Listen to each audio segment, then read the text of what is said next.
Поздравляю весь личный состав с 25-й годовщиной со дня образования ДШВ.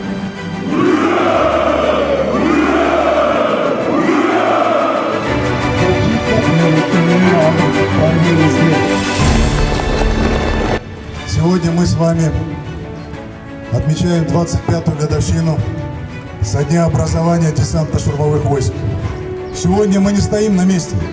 Мы продолжаем двигаться вперед, продолжаем традиции наших отцов, дедов, старших братьев. Сегодня в десантно-штурмовых войсках впервые во всех вооруженных силах мы создали с вами подразделение беспилотно-авиационных систем.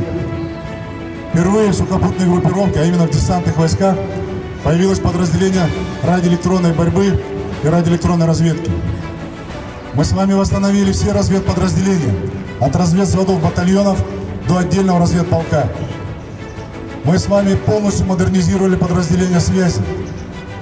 В батальонах появились начальники разведки, начальники связи, помимо командиров взводов, разведки и связи. Сегодня я хочу с гордостью сказать всем ветеранам, что у нас молодое поколение достойно несет флаг десантно-штурмовых войск и выполняет все поставленные задачи. Все учения международные, все крупномасштабные учения вооруженных сил не обходятся без подразделений десантно-штурмовых войск. Десант в рекламе не нуждается. Десант выполняет свою задачу. Для нас нет задачи невыполнимой.